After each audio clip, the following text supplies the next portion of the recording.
First things first. Has anyone ever thought about the mystery behind the supposedly unsellable beach property owned by Kurt and Goldie? Is the exciting realm of celebrity real estate something you're ready to explore? Well, stay tuned as we delve into the mysteries and unseen tales surrounding this fascinating property. We will discover the reasons why potential purchasers have been discouraged, including hidden difficulties and unforeseen obstacles. Settle down for an emotional roller coaster as we investigate the reasons Kurt and Goldie's beach property isn't selling.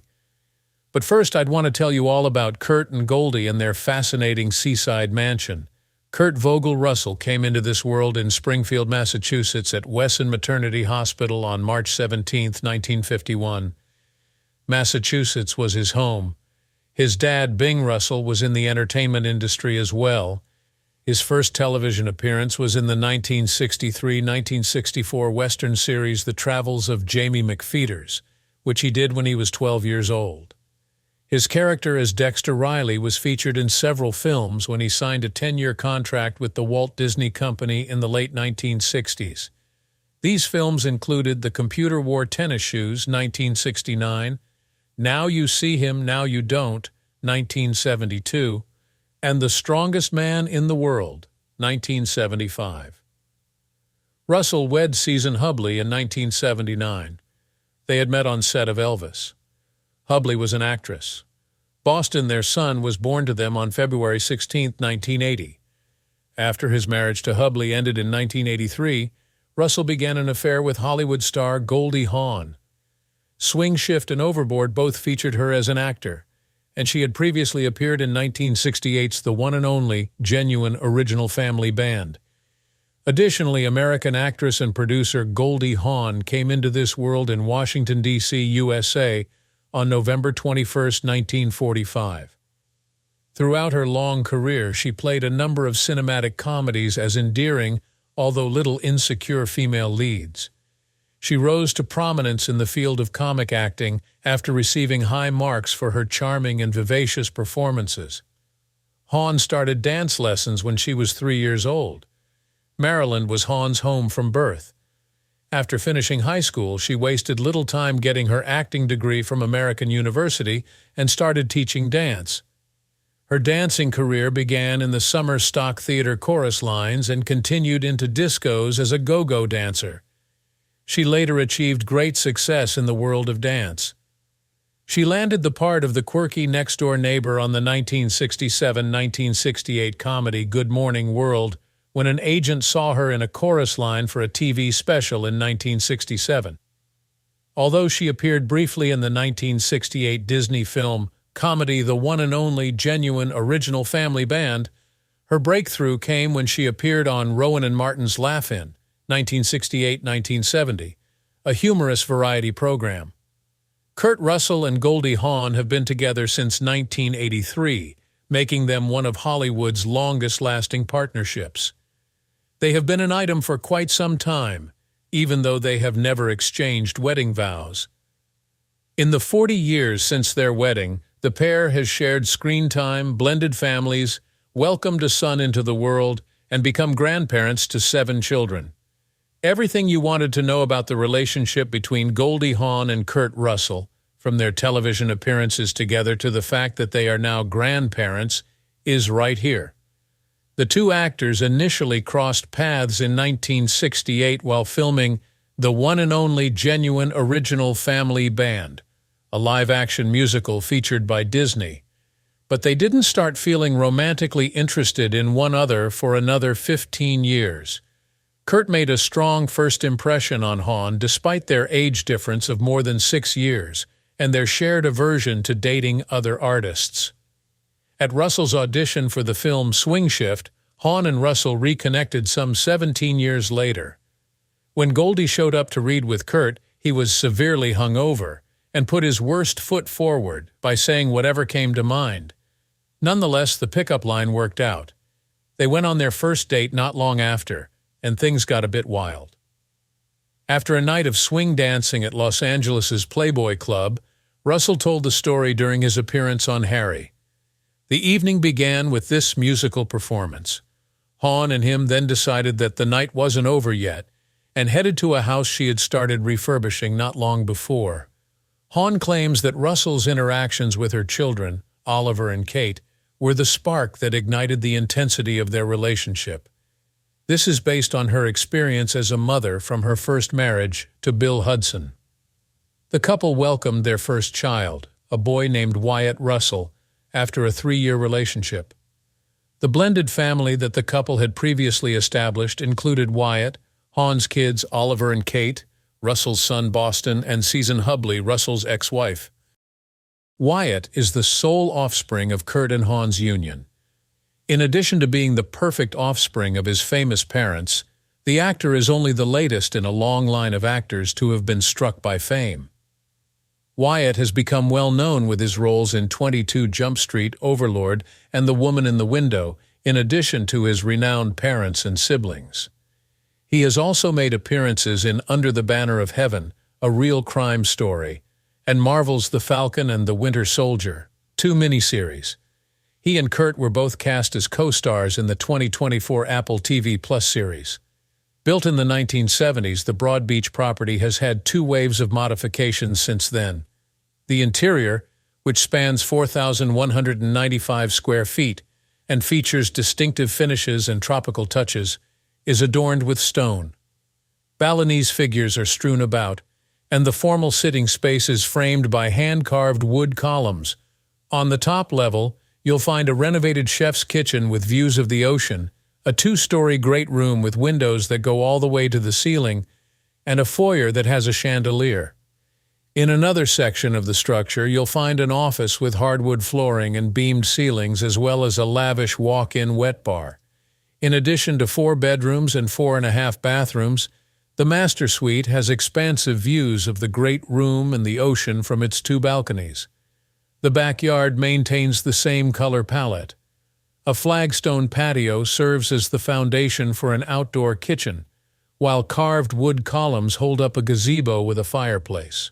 Following a sandy trail that meanders through a border of grass leads to the shore. Why do you believe this stunning beach house is unsellable now that all of this is included in it? Are the purchasers dissatisfied with the design? The good news is that we will soon find out. Everything up to this point has been absolutely fantastic. Now we're going to dig into a list of the most costly mansions that practically nobody wants to purchase at the moment. Many of these homes aren't from Netflix's The Haunting. Instead, these are the houses of famous people who aren't able to sell them. It is common for property taxes or overvaluation to be the cause. The process of trying to sell homes that famous individuals do not even own continues to annoy many of them. Priority 1 on the checklist is a mansion constructed by Eva Longoria in Los Angeles, California, has been on the market for sale since 2015. At its first valuation, the almost 11,000 square foot parcel was valued $9.8 million. By the way, I should mention that another famous person, Tom Cruise, used to use Eva's Los Angeles house as his address. The famous person spent $11,000 in 2015 to buy the house. Not only is it in a private area, but it's also quite convenient. A few steps separate you from Mulholland. Even though it was an exceptional example of a home, the 4-bedroom mansion failed to sell. After first payment of $14 million, Eva finally paid $9.8 million, after having initially paid $14 million. Above everything else, there is the listed for sale since 2017 is the Hendersonville, Tennessee estate of Kelly Clarkson. Its original valuation was $8.75 million, and its entire area is 20,000 square feet. Among the most well-known faces in reality TV, Kelly Clarkson has been quite successful throughout her career. Despite being the happy owner of a 20,000 square foot mansion in Hendersonville, Tennessee, the musician has been selling it off since 2017. With 7 bedrooms and 10 bathrooms, this enormous home is sure to be a challenge for anyone in charge. This may explain why the home is still on the market. The asking price fell from $8.75 million to $7.5 million in May, but nobody has bought it even though the price is now lower. Chelsea Handler's home in Los Angeles, California, has been on the market for sale since 2018. The overall floor area is 5,572 square feet. It was originally priced at $11.5 million. Chelsea Handler isn't bashful about talking about her celebrity and fortune. The actress and talk show presenter did not mess about when she sold her Bel Air home in 2018 for a perfectly acceptable $11.5 million. The contemporary house is perfect for the famous and rich people of Los Angeles because of its spacious backyard, which is perfect for parties and other social events. Having said that, it is still far from being fully functional. The price was reduced to $10.95 million since there was no interest for a year. The home has been patiently waiting for a new family to come in since 2020. Since 2018, this home has been listed for sale. The present market value is $10.95 million. The home has been patiently waiting for a new family to come in since 2020. In all, 31,000 square feet is available. An initial valuation of $28 million was made. Bigger is better, and Shaquille O'Neal knows it. In 1993, the famous NBA star spent a pitiful $4 million for his massive Windermere, Florida property. Still, Shaq branded it as his own. The enchantment was intensified when he incorporated a private dock and a workshop for 17 vehicles. Finding a new home for this remarkable mansion was an essential component, leading to a rise in its price. Building the house required a lot of manual effort in the early 2000s, which isn't always a good thing considering the conditions. Nobody wanted to buy the mansion when it was put for sale in 2018 for $28 million. O'Neal is still looking for the perfect buyer for the home, even if the price would be cut to $19.5 million. It all started in 2015 when Jennifer Lopez put her Los Angeles, California mansion on the market. The overall size is approximately 17,129 square feet. The original asking price was $17 million. Among the many luxurious amenities found at Jennifer Lopez's sprawling California mansion is a dressing room, which the pop star uses to get dressed for her many appearances in Hollywood. The celebrity put her 17,000-square-foot Hidden Hills property on the market for $17 million in 2015. A 9-bedroom mansion with a huge recording studio, dance studio, 20-seat theater, fitness center, and more. There is also a theater. Along with it, you have access to a changing room. Even though the house had many good qualities, Lopez had a hard time selling it. It is now on sale for $12.5 million. A reduction of $4.5 million from its original asking price.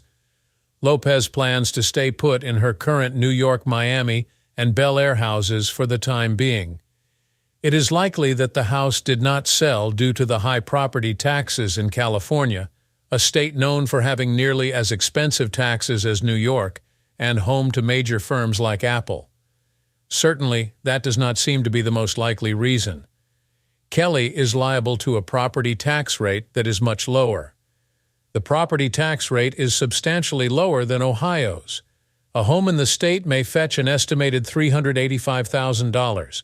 Just $3,104 in taxes have been collected. The Peaches Geldof's Kent mansion was originally valued at $1 million. In 2014, Peaches Geldof passed suddenly at a young age, shocking everyone. She went away in the same way her parents had gone. At the time of her funeral and ceremonies, Peaches was living in Kent with her husband, 2 little children, and a house that was worth at $1 million. For more than a year after Peaches passed away, the house was deserted. During that time, the media captured disturbing images of a home that had once been a happy place for families to gather. As 2015 progressed, the house's condition worsened until it was finally listed for sale. The 173-square-foot property has been on the market since 2019, with an asking price of $44.5 million. Among Hollywood's most coveted couples, Jennifer Aniston and Brad Pitt quickly rose to stardom following their 2000 wedding. They spent 11,173 square feet on a mansion in the Hollywood Hills. The addition of a guest house and tennis court was a natural way to raise the property's value. The couple sold the house to a businessman after their split, and in 2019, the buyer relisted it. The perfect buyer didn't materialize for almost a year, contrary to your expectations. Nevertheless, there have been reports that the buyer has relisted the house for sale. There is a property on the market right now that has 4,000 square feet of living space and a starting price of $10,000. The asking price has remained the same since the house was advertised for sale. The purchaser would be bound by law to raise the house off the ground, as stated in a Fox report at the time of purchase. This is the main argument against it being the greatest deal ever.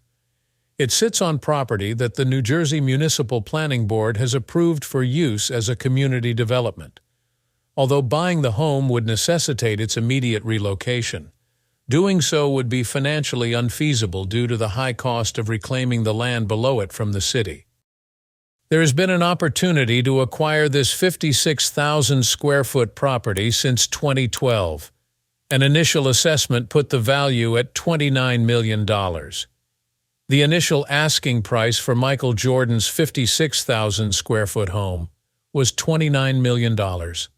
The estate in Highland Park, Illinois, has dropped in price to less than $15 million since Jordan couldn't find a buyer. Even though he has been trying to sell the 7-acre property since 2012, he has not been able to get a fair price. The deal was already appealing, but a former NBA player now working for Nike tried to sweeten it by throwing in a pair of rare vintage Air Jordans. Is something wrong then? The asking price is too high, even for a home of this size, according to Chicago Magazine. No one should ever buy a house whose value is only going to go down. Forbes reports that, for those without Jordan's level of power, the demand for such a lavish home is limited. Despite having a basketball court and other exercise facilities, the residence does not have any selling qualities. The fact that the home was famous adds to the cultural tensions that exist among real estate salespeople, as revealed in the actual deal. Who is Kurt and Goldie holding them back from selling their mansion?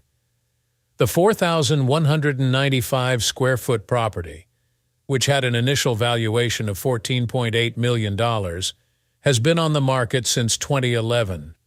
It would appear that these two Hollywood stars have no plans to end their long-term romance anytime soon. In order to generate income, the two have worked together on several films, including Overboard, Private Benjamin, The Thing, and others. Not only that, but they're involved in the Malibu Beach Houses company, as well as their own pricey ventures. They run this company on the side. It seems like Bali was the inspiration for the property's 2011 listing price of $14.8 million. The Hollywood couple had been renting it out for $95,000 per month for over 30 years before that. They made a tidy profit from renting out the beach home, even if it was a pain to sell. For example, the 1970s, when the Broad Beach estate was being built, were the peak years for activities at GM and Exxon. Cobblestone patios leading to tropical-themed homes are among the most picturesque features of the property. There are 2 stories to the great room and a newly refurbished chef's kitchen. A massive chandelier adorns the foyer leading into the big area. With a starting price of $48 million and a total area of 13,344 square feet, it has been on the market for sale since 2020. Not long ago, this massive estate was listed for sale. Tom Hilfiger, one of the world's most famous fashion designers, is selling his Greenwich, Connecticut residence for $27.5 million through Sotheby's International. Rather of prospering in the Big Apple in 2020, wealthy New Yorkers are fleeing to the suburbs and the countryside. The observed trend is being followed here. The Hilfiger now calls the mansion where he lives a Chateau Paterno. The year 1939 saw its construction for Charles Paterno. The building's contractor was recruited by the real estate billionaire Greville Richard, a famous Gary alum. 20 years later, art collector Joseph Herborn bought the property and planted 6,000 works of art from the 19th and 20th centuries. He reportedly decided to attempt to sell his massive estate after hearing that the market was doing well, according to the Wall Street Journal. Hilfiger is moving to Palm Beach, Georgia, with his wife. The mansion he calls home was built in 1939 and spans 13,344 square feet. Aside from the rose and water gardens, it also has a guest cottage, a nursery, and a 4-bay garage. Astonishingly, nobody has shown any interest in buying the house just yet. So that's the rundown. Is there another famous person's estate on the market? Leave a comment with further suggestions. For more engaging material, hit the like, share, and subscribe button. See you later.